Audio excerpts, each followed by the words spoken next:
Di sini saya akan menjelaskan 3 teori yang ada di mata kuliah soft skill. Yang pertama adalah emotional self-awareness atau bisa dibilang dengan kesadaran emosi yang merupakan sikap untuk berupaya memperhatikan pikiran, perilaku, serta perasaan dan dampaknya bagi diri sendiri maupun orang lain. Yang dimana salah satu kriteria pemimpin itu biasanya harus mempunyai emotional self-awareness dalam suatu perusahaan. Karena secara sadar dapat mempengaruhi situasi dan adalah accurate self-assessment atau bisa dibilang dengan penilaian diri yang akurat, yang dimana pengertiannya adalah kemampuan seseorang untuk menilai diri sendiri serta mengevaluasi diri sendiri dengan kesadaran soal kelebihan dan kekurangannya masing-masing, yang dimana accurate self-assessment ini membuat seseorang menyadari penilaian dari orang lain dan untuk menjadi dasar pengembangan diri yang penting. Dan dalam lingkungan kerja, accurate self-assessment ini cukup penting karena membuat seseorang tidak menilai rendah. Ketiga adalah self-confidence atau bisa dibilang dengan percaya diri, merupakan sikap positif seseorang yang merasa memiliki kompetensi atau kemampuan untuk mengembangkan penilaian positif baik terhadap diri sendiri maupun lingkungan, sehingga seseorang tidak terlalu merasa cemas dalam melakukan hal apapun yang telah ia lakukan, yang dimana orang tersebut akan merasa bebas untuk hal-hal yang dia lakukan. Dan biasanya orang tersebut akan merasa percaya diri. Self-confidence sendiri sangat dibutuhkan dalam dunia kerja karena memiliki beberapa manfaat. Yang pertama adalah tidak takut menghadapi tantangan, dan kedua adalah berani untuk mengembangkan diri, ketiga mampu memaksimalkan kelebihan dan menerima kekurangan, yang keempat sanggup berada di bawah tekanan, yang biasanya setiap perusahaan pasti ada tekanannya masing-masing. Yang terakhir adalah berpotensi untuk menjadi pemimpin, yang dimana seorang pemimpin wajib dan biasanya perlu untuk mempunyai self-confidence. Di sini saya akan menjelaskan mengenai self-regulation. Apa itu self-regulation? Self-regulation adalah suatu kemampuan manusia dalam melakukan kontrol atas dirinya sendiri. Kontrol ini dimaksud adalah kontrol emosi dalam pemecahan suatu masalah yang dihadapi oleh manusia tersebut atau individu tersebut. Di dalam self-regulation terdapat analytical self-control. Analytical self-control adalah pengenalan emosi dalam menghadapi konflik tertentu. Analytical self-control ini memiliki peranan penting dalam suatu individu untuk menghadapi suatu konflik atau permasalahan agar dapat diselesaikan. Lalu yang kedua ada trustworthiness, di mana trustworthiness ini berasal dari kata serapan dari bahasa Inggris yang artinya layak dipercaya atau dapat dipercaya. Sifat ini adalah sifat dari suatu individu yang dapat mendorong orang lain untuk mempercayakan sesuatu kepada dirinya. Lalu ada juga conscientiousness, di mana ini memiliki arti yang sifat manusia yang berhati-hati. Individu dengan sifat ini akan melakukan pemilihan keputusan dengan sangat hati-hati karena dapat sangat mempengaruhi keputusan dalam hidupnya. Lalu ada adaptability. Adaptability ini dalam buku Talent Dynamic yang ditulis oleh Rama Royani adalah kepribadian yang memiliki kemampuan untuk beradaptasi dengan lingkungan sekitarnya atau dalam keadaan yang berubah-ubah. Individu dengan kemampuan adaptasi yang tinggi dapat mengikuti keadaan lingkungan serta kemajuan teknologi informasi yang berkembang pesat. Lalu yang terakhir ada innovation. Innovation juga disebut inovasi adalah proses pengembangan pengetahuan, keterampilan baik kepada lingkungan, teknologi maupun ilmu pengetahuan yang didukung dengan sifat kreatif dalam menentukan suatu hambatan maupun masalah yang dihadapi oleh individu tersebut. Sekian penjelasan dari saya. Terima kasih. Ini saya akan menjelaskan salah satu aspek EI, yaitu motivation. Nah, motivation itu adalah berfokus pada segala sesuatu yang mendorong seseorang atau memiliki hasrat untuk meraih sebuah goals ataupun tujuannya. Nah, aspek EI motivation ini tidak dapat dipisahkan dengan aspek EI lainnya, karena pada dasarnya setiap manusia memiliki tujuannya masing-masing, mulai dari pendidikan, pekerjaan, hubungan, dan sebagainya. Yang mana setiap goals yang telah ditetapkan pasti akan melalui berbagai rintangan maupun halangan. Pun, jika goal sudah tercapai, sangat penting bagi setiap orang untuk menahan diri agar tidak melakukan glorifikasi yang berlebihan yang bisa menimbulkan kecemburuan dari orang lain. Kemudian, aspek motivation erat kaitannya dengan teori hierarki kebutuhan yang dikemukakan oleh Maslow. Nah, kenapa? Karena hal ini disebabkan oleh setiap orang pasti memiliki hasrat untuk meraih tujuan jika kebutuhan-kebutuhan yang sudah terpenuhi dengan baik.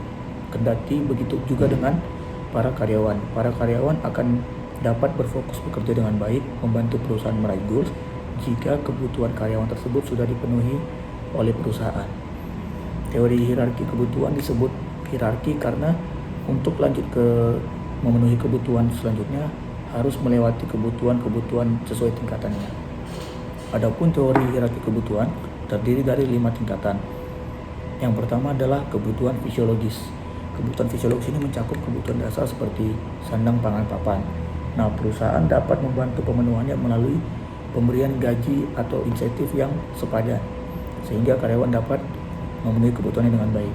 Setelah kebutuhan fisiologis terpenuhi, dilanjutkan dengan kebutuhan rasa aman, di mana perusahaan dapat menciptakan lingkungan kerja yang aman, mulai dari asuransi, jaminan keselamatan kerja, dan sebagainya. Kemudian kebutuhan yang ketiga adalah kebutuhan sosial, di mana perusahaan dapat memberikan atau menciptakan lingkungan pekerjaan yang nyaman dan jauh dari diskriminasi. Keempat, kebutuhan ego. Kebutuhan ini memfasilitasi seorang untuk dapat berkembang menjadi lebih baik daripada versi sebelumnya.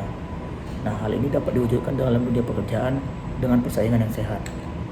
Terakhir, kebutuhan aktualisasi diri.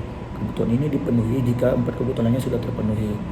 Kebutuhan ini berupa kesempatan kepada setiap orang untuk mengaktualisasikan dirinya atau menerapkan kemampuannya dan bermanfaat bagi setiap orang lain. Mungkin demikian aspek emotional intelligence, yaitu motivation. Saya ucapkan terima kasih. Untuk menjelaskan apa itu empathy. Empathy, understanding others. Apa sih understanding others itu? Dimana kita memahami orang lain untuk menempatkan diri kita di posisi orang lain dan juga membayangkan diri kita apabila di posisi tersebut. Contohnya itu mungkin terjatuh ataupun barangnya terjatuh, kita ada rasa peka untuk menolongnya. Developing others, dimana kita mampu memahami dan juga merasakan emosi orang lain yang sedang dialami dan bereaksi dalam kebutuhan orang lain, serta kita ada rasa untuk membantu orang tersebut. Adapun service orientation, di mana kita mementingkan orang lain untuk membantu, mengutamakan kepentingan orang lain tersebut nih, daripada kita memikirkan diri sendiri. Contohnya itu seperti ketika orang lagi sakit, kita senang hati untuk menawarkan bantuannya, seperti itu. Leveraging diversity, apa sih yang dimaksud leveraging diversity? Itu dimana sikap kita menerima bahwa semua orang cenderung berbeda ataupun dominan. Contohnya rasa peka dan rasa hormat untuk bersosialisasi terhadap perbedaan kelompok, seperti itu. Political awareness adalah menanggapi kesadaran politik antara kekuatan sosial dengan politik dengan masyarakat untuk mengidentifikasi apa saja sih sumber konflik di masyarakat, seperti itu. Pernah nggak sih kalian merasa takut kalau ingin memulai pembicaraan dengan orang baru?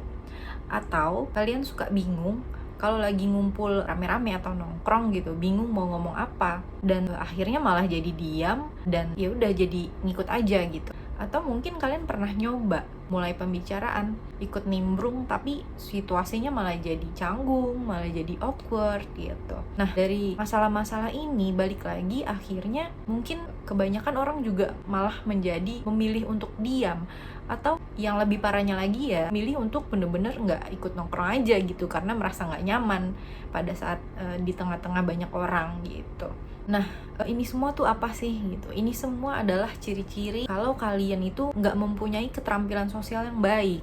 Orang dengan social skill yang baik bakalan berinteraksi dengan sesuai gitu, dengan tepat dan sesuai dengan nilai dan norma. Orang dengan social skills yang baik juga tahu apa yang baik, apa yang wajar, dan tahu apa yang dianggap nggak wajar dalam situasi sosial. Jadi mereka bakalan berinteraksi secara tepat gitu.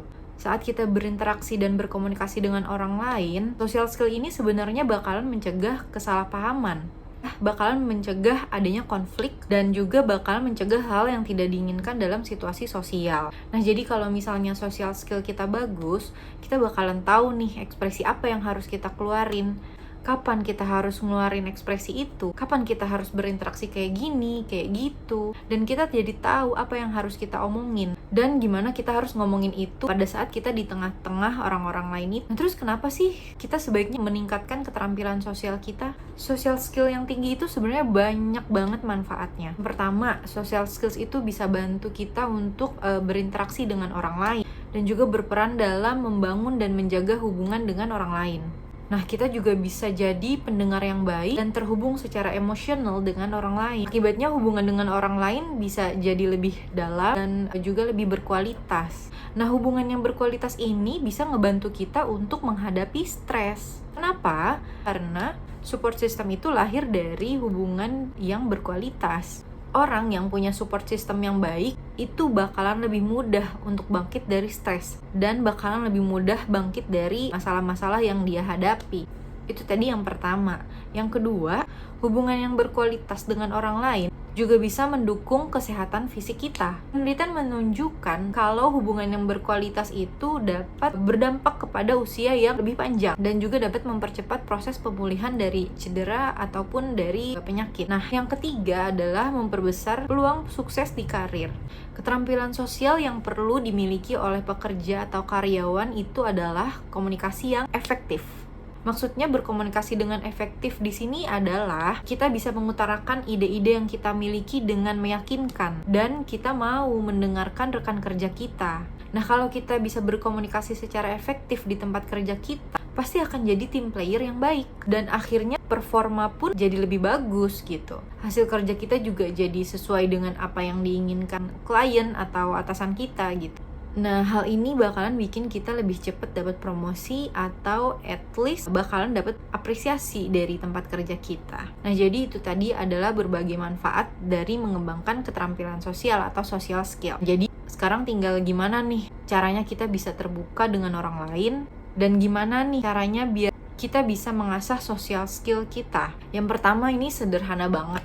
Intinya kita harus coba senyum. Nah, ini adalah salah satu teknik dari buku How to Win Friends and Influence People. Intinya gini, ketika kita memulai interaksi dengan orang lain, kita nggak bisa akan selalu ngarepin orang lain yang menghampiri kita duluan. Tapi kita selalu bisa untuk memulai interaksi dengan orang lain dengan senyuman. Jadi ya senyum aja gitu sama banyak orang. Kita bisa mulai kasih senyum ke rekan kerja kita mungkin pas lagi papasan di pantry, atau ketika kita ketemu di tempat makan siang, atau kalau misalnya kita lagi ketemu di suatu tempat gitu. Itu cara pertama untuk mengembangkan social skill kita. Cara yang kedua, kalau bisa beranikan diri untuk berbicara di tengah kelompok dan usahain omongan kita itu didengar. Biasanya penyakit dari kita tuh sebenarnya kurang pede. Kita nggak berani ngomong, kita jadi pendengar doang. Kalau ada yang ngejokes terus kita ikutan ketawa, tapi nggak nyoba untuk membuka atau memimpin pembicaraan.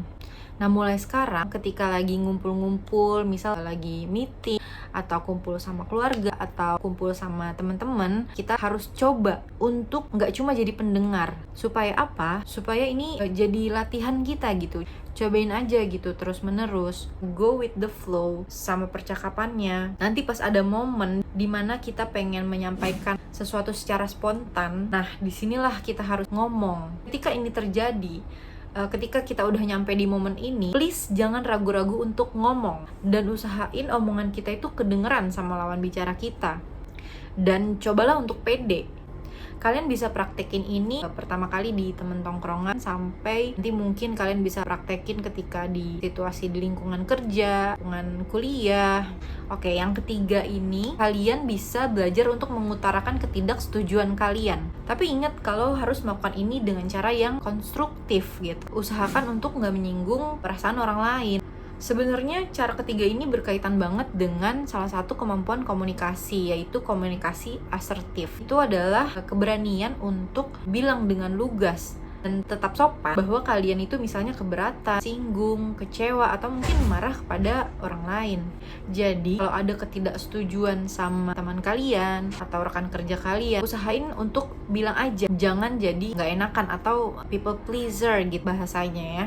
Nah, kalau kalian misalnya nggak mau melakukan hal yang diminta oleh teman kalian, ya bilang aja dengan sopan gitu. Kasih tahu alasannya dengan baik gitu. Nah, itu tadi 3 hal yang bisa kita lakuin untuk mengembangkan keterampilan sosial atau social skill kita. Nah, hal yang harus selalu diingat ketika kita bisa berinteraksi sosial dengan baik, itu bakalan mendatangkan banyak sekali keuntungan untuk diri kita sendiri, dan mungkin secara nggak sadar keuntungan untuk orang-orang di sekitar kita juga gitu, ngerasa nyaman berinteraksi dengan kita.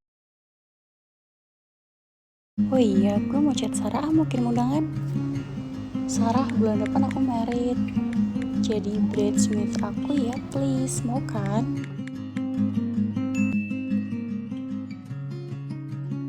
Kongres ya, Nat. Oke, siap. Gue kapan ya?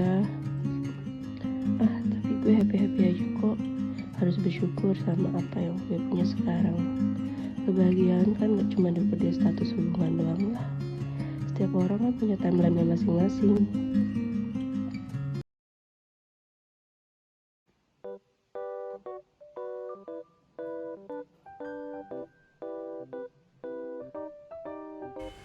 Wah, hari ini capek banget. Kayaknya aku pulang bisa langsung tidur deh, istirahat.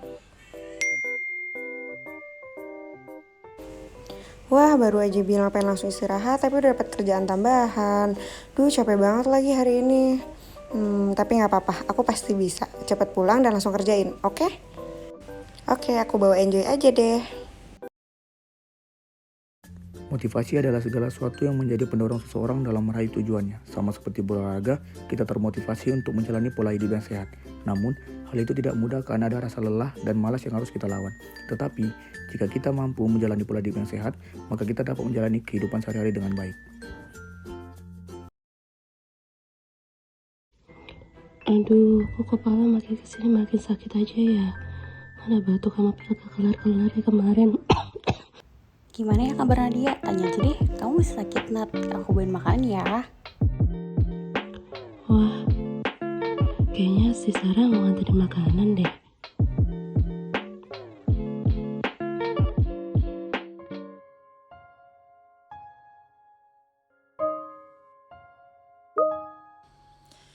Ya, kalau nggak dibantuin nggak enak. Tapi kalau gue bantuin, kerjaan gue terlantar. Gini aja deh.